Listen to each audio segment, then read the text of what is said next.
नमस्कार। Virtual classes के इस सेशन में मैं राहुल अग्रवाल अपने सब्जेक्ट एक्सपर्ट श्रीमती नीरजा गौरव के साथ आप सभी लोगों का स्वागत करता हूं।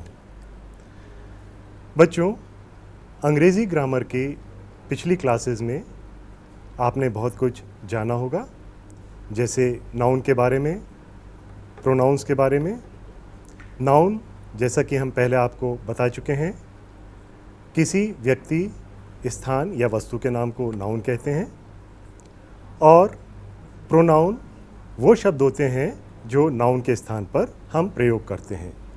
पिछली कक्षाओं में हमने आपको प्रोनाउंस के विषय में बताया था और ये भी बताया था कि प्रोनाउन 8 प्रकार के होते हैं। हमने पिछली कक्षा में आपको पर्सनल प्रोनाउन के बारे में बताया था। पर्सनल प्रोनाउन अर्थात व्यक्तिवाचक सर्वनाम। व्यक्तिवाचक सर्वनाम किसके स्थान पे आता है? व्यक्तिवाचक नाउन्स के स्थान पर। तो बच्चों, इसी के साथ हम आज आगे अपने दूसरे जो प्रकार हैं नाउन्स के वो पढ़ेंगे, प्रोनाउंस के वो पढ़ेंगे। लेकिन उससे पहले मैं चाहूँगा नीरजा जी, आप बच्चों को व्यक्तिवाचक संज्ञा के बारे में थोड़ा सा एक पुनः स्मरण कराएं। जी हाँ राहुल जी, मैं चाहती हूँ कि छात्रों को एक बार हम पुनः व्यक्तिवाचक संज्ञाओं के बारे में स्मरण करा दें। देखिए, personal pronouns are pronouns that are used in place of personal nouns. अर्थात व्यक्तिवाचक सर्वनाम वे सर्वनाम होते हैं जो व्यक्तिवाचक संज्ञा के स्थान पर प्रयुक्त होते हैं। It can be written as he is.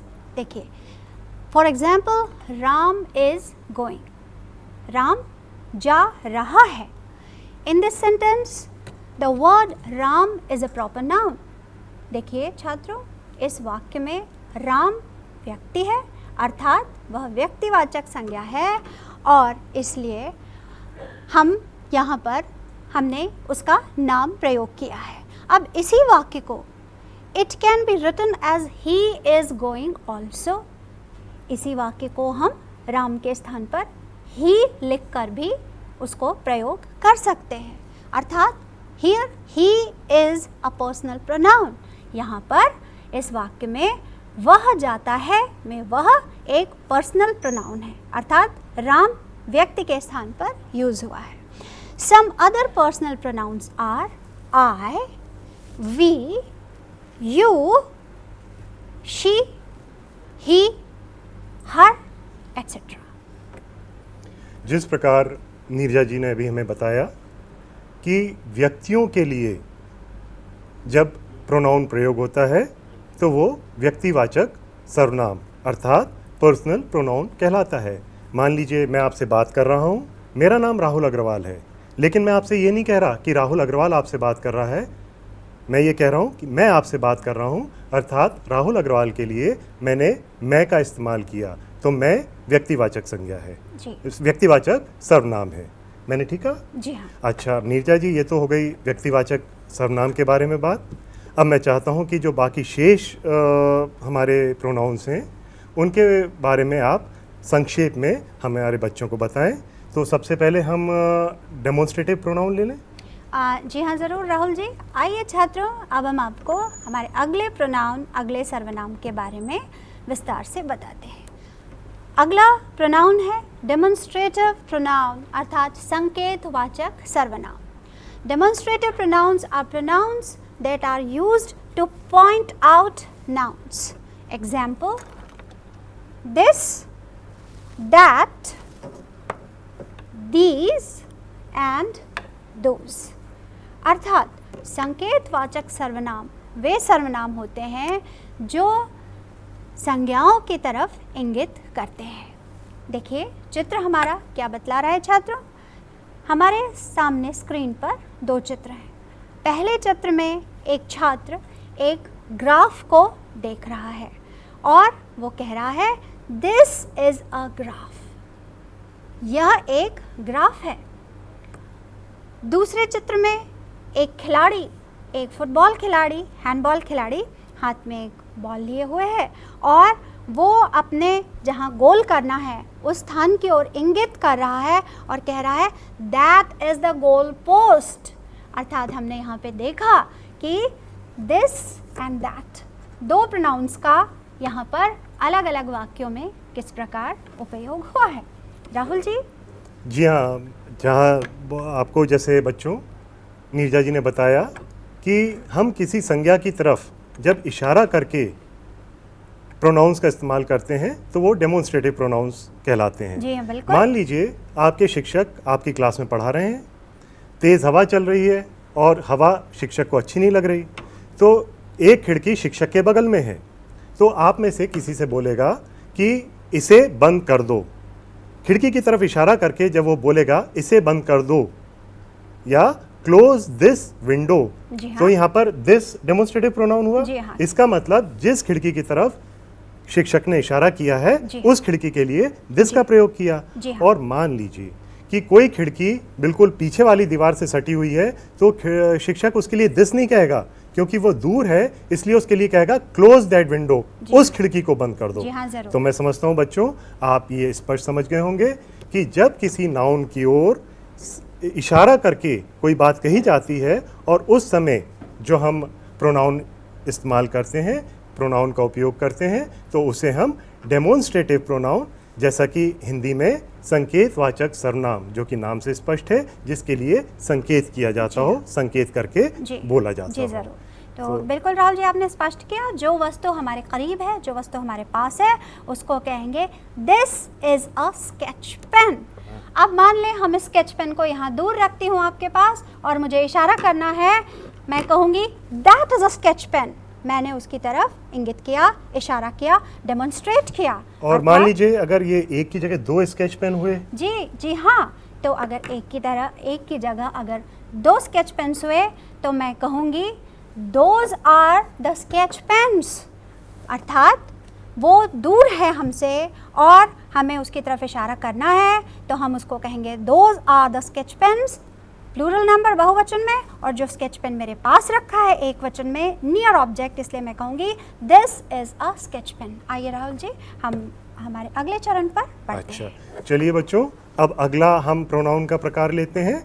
अगला प्रोनाउन है हमारा इंटरोगेटिव, अर्थात प्रश्नवाचक सर्वनाम। जी हाँ। तो आइए नीरजा जी से इसके बारे में भी जानकारी लें। जी हाँ, बिल्कुल। छात्रों, ये प्रोनाउंस का विषय बहुत ही रोचक विषय है। आइए अब हम आपको इंटरोगेटिव प्रोनाउंस अर्थात प्रश्नवाचक सर्वनामों के बारे में डिटेल में चर्चा करते हैं। स्क्रीन्स हमारे क्या कह रहे हैं? Interrogative pronouns are the pronouns that are used to frame or ask questions. अर्थात प्रश्नवाचक सर्वनाम वे सर्वनाम होते हैं जो प्रश्न पूछने के लिए जिनका प्रयोग किया जाता है। Example, why, how, who, whom, when, what, whose, were and which। छात्रों, नीरजा जी, जी? आपने अभी जो उदाहरण बताए, जी? तो उन उदाहरणों को देखकर एक चीज दिख रही है, समझ में आ रही है कि सब में WH का प्रयोग हुआ है। जी हाँ। तो इन प्रश्न वाले जो शब्द हैं जिनसे प्रश्न बनता है, इनको हम WH वर्ड्स के रूप में भी जानते हैं। जी हाँ, जरूर। तो ये कितने प्रकार के होते हैं? देखिए, ये जो WH वर्ड्स हैं छात्रों, सबसे अच्छी पहचान इंटरोगेटिव सर्वनाम्स की ये होती है कि जो अभी हमने आपको लिस्ट बताई, WHY, WHO who, WHO whom, WHE and when, WHAT what, WHOSE whose, WHERE were, WHICH which, और अंत में HOW, इसको भी WH इंटरोगेटिव प्रोनाउंस कहते हैं। ये सारे हमारे जो प्रश्नवाचक सर्वनाम हैं, इन्हीं से हम अंग्रेज़ी में जब कोई वाक्य बनाते हैं जिसमें हमें प्रश्न पूछना है, तो इन सर्वनामों को हम सदैव शुरुआत में रखते हैं। जैसे कि हमारे पिक्चर में आप देख रहे हैं छात्रों, देखिए, पहला चित्र हमें एक लड़के का चित्र सामने हमारे बता रहा है। इसके नीचे अगर हिंदी में हम पूछेंगे तो हम कहेंगे कि यह लड़का कौन है, बट इंग्लिश में तो यहाँ पर कौन की जगह आपने हु का प्रयोग अंग्रेजी में किया है। जी हाँ। अब छात्रों, इंग्लिश में ध्यान देंगे आप लोग। इंग्लिश भाषा की विशेषता ये है कि जब भी हमको प्रश्नवाचक वाक्य बनाना है तो हमने WHO यानी हु इज़ दिस बॉय, यह लड़का कौन है, कौन प्रश्न है। वैसे ही कुछ हमारे दूसरे पिक्चर में आप देख रहे हैं छात्रों, दूसरे पिक्चर में क्या देख रहे हैं राहुल जी बच्चे? दूसरे पिक्चर में एक कार की तस्वीर है जी हाँ, और उसके नीचे एक प्रश्न भी है जी हाँ कि व्हाट इज दिस। जी, ये एक सवाल पूछा है छात्रों हमसे, व्हाट इज दिस, यह क्या है। अर्थात दोबारा जब हमको प्रश्न करना था तो हमने फिर WH इंट्रोगेटिव वर्ड से स्टार्ट किया, WH प्रश्नवाचक सर्वनाम से हमने शुरुआत की और हमने पूछा व्हाट इज दिस।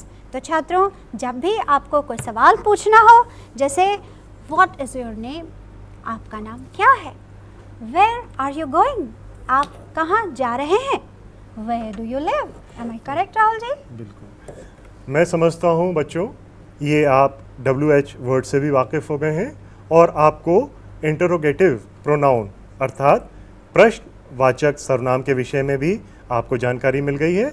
अब इसी से के साथ हम अगले प्रकार पे चलते हैं और अगला मैं चाहता हूँ नीरजा जी आपको रिलेटिव प्रोनाउंस अर्थात संबंधवाचक सर्वनाम के विषय में जानकारी दें। जी हाँ छात्रों, देखिए हमारा प्रोनाउंस का जो अगला प्रकार है वो है रिलेटिव प्रोनाउन अर्थात संबंधवाचक सर्वनाम। देखिए ध्यान देंगे हम स्क्रीन्स पर, इसकी परिभाषा पढ़ेंगे।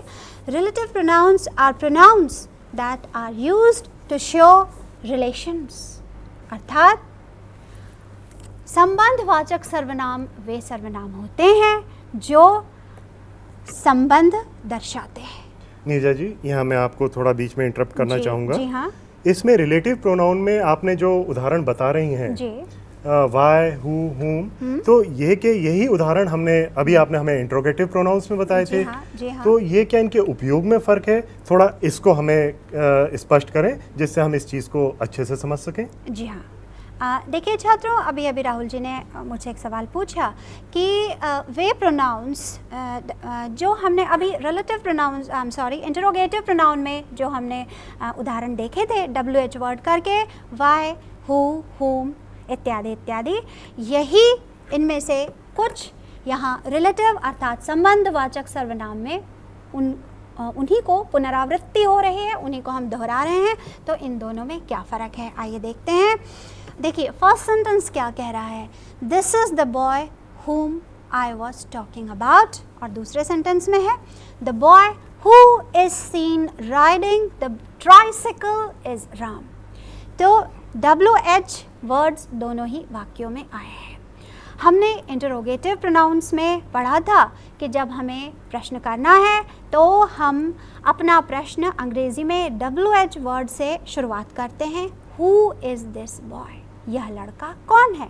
परंतु अभी यहाँ रिलेटिव प्रोनाउन में हमने फिर WH प्रोनाउन को ही उपयोग किया है और हमने इसको इस वाक्य में लिया है, the boy who is seen riding the tricycle is Ram. इन दोनों में क्या फ़र्क है? तो आइए छात्रों, मैं आपको कुछ इस तरह से समझाऊं कि यहाँ रिलेटिव प्रोनाउन WHO यानी हु यानी जो, ये दो संज्ञाओं के बीच में रिलेशन दर्शाने के लिए हमने यहाँ पर यूज़ किया है। बॉय और राम, वह लड़का जो इस तिपहिया साइकिल को चला रहा है वही राम है। यानी दोनों वाक्यों के बीच में जब हमने संबंध दर्शाया, दोनों नाउन्स, एक नाउन है हमारे पास में बॉय और दूसरी नाउन है हमारे पास में राम, अर्थात रिलेटिव प्रोनाउंस वे प्रोनाउंस होते हैं जो दो नाउन्स के बीच में संबंध दर्शाते हैं और योजक के रूप में, एक कड़ी के रूप में दोनों वाक्यों को जोड़ते हैं, तो हम उन्हें रिलेटिव प्रोनाउन कहते हैं। नीरजा जी, जैसा कि आपने अभी समझाया तो हमें ये समझ में आता है कि पहले जब आपने इंट्रोगेटिव के हु इज दिस बॉय, यह लड़का कौन है, तो यहाँ पर हु शब्द जो है वो वाक्य के पहले आया है। तो अगर हु शब्द मतलब WH वर्ड, WH शब्द अगर वाक्य के पहले आता है तो वो इंट्रोगेटिव प्रोनाउन के रूप में प्रयोग होता है। लेकिन वही शब्द अगर वाक्य के बीच में आता है, क्योंकि जैसा अभी आपने बताया कि वो कड़ियों को मिलाने का काम करता है, तो वो कड़ियां मिलाता है, तब वो रिलेटिव प्रोनाउन हो जाता है। जी हाँ, और आपने जैसे अभी बताया कि वो दो संज्ञाओं जी के बीच में रिश्ता बताता है। जी तो बच्चों यहाँ पर पहली संज्ञा हमारी, जैसे आप स्क्रीन पे देख रहे हैं, सेंटेंस नंबर 2 यहाँ पर लिखा है the boy who is seen riding the tricycle is Ram. जी यहाँ पर लड़का जो ट्राइसिकल चलाता हुआ दिख रहा दिख है रहा वो राम है। जी। मतलब राम और लड़के के बीच में जी। हमारे उस किससे संबंध स्पष्ट हो रहा है? हु से। हु से, जी हाँ। जो। तो यहाँ पर हु का मतलब कौन नहीं है, यहाँ का हु का मतलब है जो। जी द बॉय मतलब लड़का जो ट्राइसिकल चला रहा है वो राम है। जी हाँ। तो जब बीच में WH वर्ड आता है तो उसको हम रिलेटिव प्रोनाउन के बतौर समझा जाता है या इस्तेमाल करते जी हाँ, हैं। रिलेटिव प्रोनाउन के बीच मैं समझता हूँ नीरजा जी, हमने बच्चों को ये स्पष्ट कर दिया होगा जी हाँ। कि इंट्रोगेटिव और रिलेटिव प्रोनाउंस के बीच में क्या फ़र्क है। जी हाँ, जरूर। अब आइए हम अपने अगले प्रोनाउन के तरफ चलते हैं। जी तो हाँ। चलिए इनडेफिनिट प्रोनाउंस के विषय में हम अपने बच्चों को कुछ बताएं। जी जरूर। इनडेफिनिट मतलब अनिश्चयवाचक। जी छात्रों, अगला प्रोनाउन का प्रकार है इनडेफिनिट प्रोनाउन, अर्थात अनिश्चयवाचक सर्वनाम। Indefinite pronouns are pronouns that are used in place of nouns which are indefinite। अर्थात अनिश्चयवाचक सर्वनाम उन संज्ञाओं के एवज में, उन संज्ञाओं के बदले में प्रयुक्त होते हैं जो अनिश्चित होते हैं, जिनके बारे में हमें जानकारी नहीं होती या जिनके बारे में हमें कोई बात स्पष्ट नहीं होती, अर्थात जिनकी पहचान नहीं होती। जिनकी पहचान नहीं होती, जिनका नाम हमें नहीं मालूम होता है।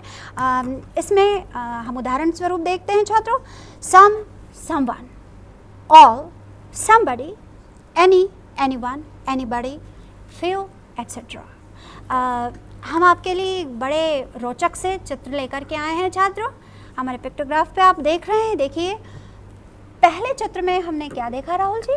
क्या देख रहे हैं हम? पहले चित्र में देख रहे हैं कि कई लोग एक स्क्रीन की तरफ देख रहे हैं जी, लेकिन मतलब ये पहचान में हम नहीं रहे कि कौन व्यक्ति हैं। इनका मतलब किसी हमारे परिचित की फोटो नहीं है जिससे हम उसका नाम लेके उसको बता सकें। जी जी। तो कुछ लोग देख रहे हैं स्क्रीन की तरफ। जी हाँ, बिल्कुल सही कहा आपने राहुल जी। हिंदी में जिस तरीके से हम कहते हैं कि कुछ लोग या एवरीवन, प्रत्येक व्यक्ति, यहाँ पर एक समूह है हमारे सामने और उसमें से सभी लोग स्क्रीन की तरफ देख रहे हैं। तो अंग्रेजी में हमने यहाँ पर एवरीवन अर्थात इनडेफिनिट अनिश्चयवाचक सर्वनाम का प्रयोग किया और हमने कहा everyone is looking at the screen. Everyone, you all boys, आप हमारे छात्रगण जो सुदूरवर्ती क्षेत्रों में बैठे हुए हैं वो सभी स्क्रीन की तरफ देख रहे हैं, इसलिए मैंने यहाँ पर प्रयोग किया every one of you is looking at the screen. आप में से प्रत्येक व्यक्ति स्क्रीन पर देख रहा है। अब चूंकि मुझे आपका नाम तो मालूम नहीं है छात्रों, मैं आपसे व्यक्तिगत रूप से परिचित नहीं हूँ, आपके नाम से आपको मैं बुला नहीं पा रही हूँ, इसलिए मैंने अनिश्चयवाचक, चूंकि अनिश्चितता की स्थिति है इसलिए मैंने कहा everyone is looking at the screen. अब दूसरे पिक्चर में देखेंगे छात्रों आप लोग कि यहाँ पर 5 व्यक्ति हैं, ये सब भी किसी तरफ देख रहे हैं। तो यहाँ भी मैं कहूँगी कि ऑल ऑफ देम या every one of them is looking at some picture or at some object or at somebody। तो जहाँ पर अनिश्चितता की स्थिति होती है, जहाँ पर हमें व्यक्तियों के बारे में जानकारी नहीं होती है, उसको हम अंग्रेज़ी में इनडेफिनिट प्रोनाउंस के रूप में यूज़ करते हुए some, someone, all, everyone, anyone, anybody, इस तरीके से हम उसका प्रयोग करते हैं। राहुल जी? बच्चों, ये बात हमें भी समझ में आई कि जब हम प्रोनाउंस का प्रयोग करते हैं, जब किसी अनिश्चित संज्ञा का हमें जिक्र करना होता है, उल्लेख करना होता है, तो उनके लिए जो सर्वनाम का प्रयोग होता है उन्हें हम इनडेफिनिट प्रोनाउंस कहते हैं। और उदाहरण जैसे कि आपको नीरजा जी ने बताया, तो उसी हिसाब से हम जो इंडेफिनिट प्रोनाउंस हैं जैसे सम, फ्यू, मैनी, ऑल, जबकि हमें किसी संज्ञा का क्या निश्चित नहीं होता कि ये कौन है, उनमें अनसर्टेनिटी रहती है। जी हाँ। तो आइए नीरजा जी, अब हम अपने अगले प्रोनाउन के प्रकार की तरफ बढ़ें और हम बच्चों को रिफ्लेक्सिव प्रोनाउन अर्थात निजवाचक सर्वनाम के विषय में बताएं। जी हाँ छात्रों, अब हमारा अगला पड़ाव है reflexive pronouns. Reflexive pronouns are pronouns where the object reflexes back to the subject. अर्थात निजवाचक सर्वनाम वे सर्वनाम होते हैं जहाँ पर ऑब्जेक्ट यानी कर्ता की ओर स्वयं प्रतिलक्षित होता है, प्रतिबिंबित होता है। जैसे माई सेल्फ मैंने स्वयं, योर सेल्फ तुमने स्वयं, ही हिमसेल्फ उसने स्वयं, शी हर सेल्फ लड़की ने स्वयं, आर सेल्व्स हम सब ने स्वयं, एंड देमसेल्व्स उन सब ने, थर्ड पर्सन प्लूरल नंबर, उन सब ने स्वयं। अर्थात निजवाचक सर्वनाम जहाँ पर रिफ्लेक्सिव प्रोनाउंस जहाँ पर स्वयं करते हैं, मैं कर रही होंगी तो माई सेल्फ बोलूँगी, राहुल जी आप कर रहे होंगे तो आप योर सेल्फ हो जाएंगे, कोई जो थर्ड पर्सन में यहाँ पर मौजूद नहीं है वो हिमसेल्फ हो जाएगा, आवर सेल्फ, हर सेल्फ, इस तरीके। नीरजा जी ये आगे आप बढ़े से पहले में एक चीज़ जैसे मुझे समझ में आया है, हम इस तरह से समझ सकते हैं जैसे हम एक आईने के सामने खड़े हैं जी। हम आईने के सामने खड़े हैं और आईने से हमारा प्रतिबिंब सामने पड़ता है जी। तो आप ये कहना चाहती हैं कि जब एक वाक्य में ऑब्जेक्ट सब्जेक्ट को प्रतिबिंबित करता है तब वो रिफ्लेक्सिव प्रोनाउन कहलाता है। आई माई सेल्फ, तो यहाँ पर माई सेल्फ जो है वो आई को प्रतिबिंबित करता है तो इसलिए रिफ्लेक्सिव प्रोनाउन मतलब जो रिफ्लेक्ट करते हैं जी, रिफ्लेक्ट करते हैं, प्रतिबिंबित करते हैं कर्ता की तरफ। देखिए पिक्चर के द्वारा, चित्रों के द्वारा हमने छात्रों में इस बात को स्पष्ट करने का प्रयास किया हुआ है। ये बड़े प्यारे प्यारे बच्चे हमारे सामने हैं दोनों ही चित्रों में। पहले चित्र में देखिए एक छोटी लड़की है, वो अपने दोस्त को इंगित करके क्या कह रही है, वो कह रही है ही इज़ लाफिंग हिमसेल्फ, वो खुद ही हंसे जा रहा है, वो अपने आप हंस रहा है, अपने आप ही हंस रहा है। कोई ना तो उसको किसी ने प्रोवोक किया, ना तो किसी ने जोक बताया, वो खुद ही हंसे जा रहा है, खुद ही। क्यों? कभी जैसे छात्र पूछते, क्षमा चाहूँगी, कभी शिक्षक कक्षाओं में आप ज़रूर पूछते होंगे कि व्हाई आर यू लाफिंग, क्यों हंस रहे हो, क्या कारण है?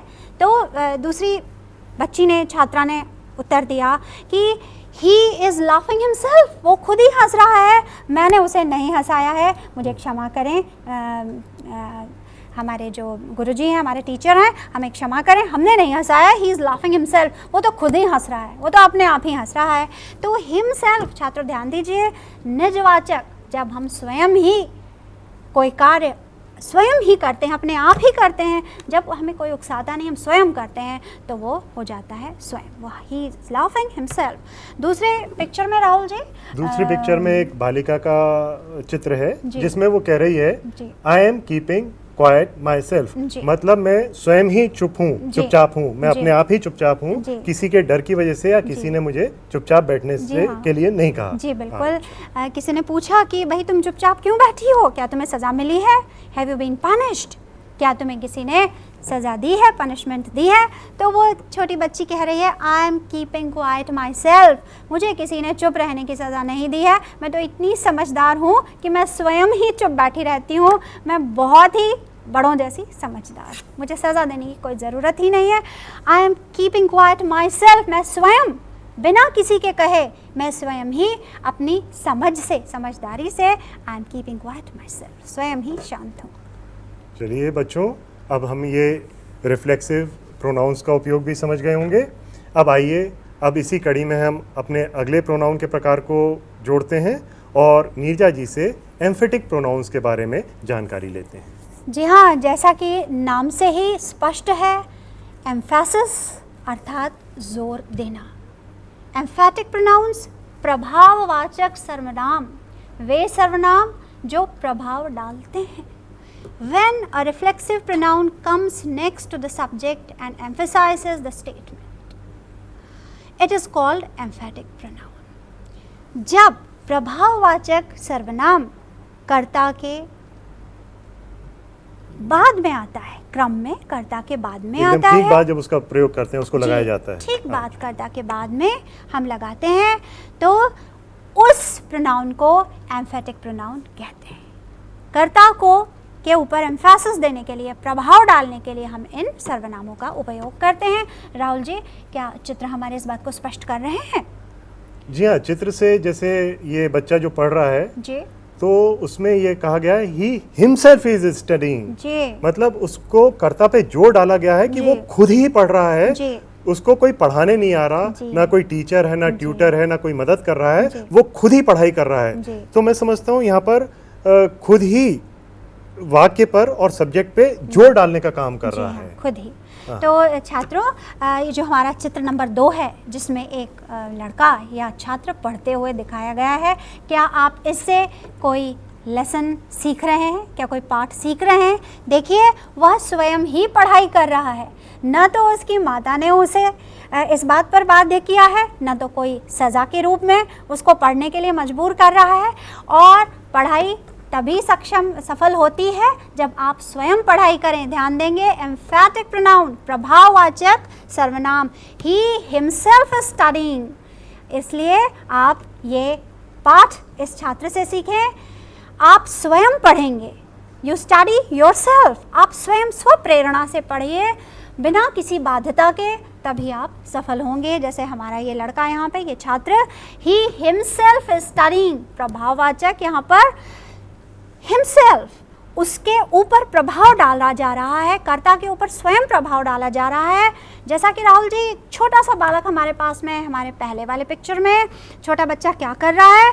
John himself is riding the bicycle, यानी किसी ने उसको सपोर्ट नहीं दिया है, सहारा नहीं दिया है, वो स्वयं ही अपनी बाइसिकल चला रहा है। प्रभाववाचक सर्वनाम हिमसेल्फ।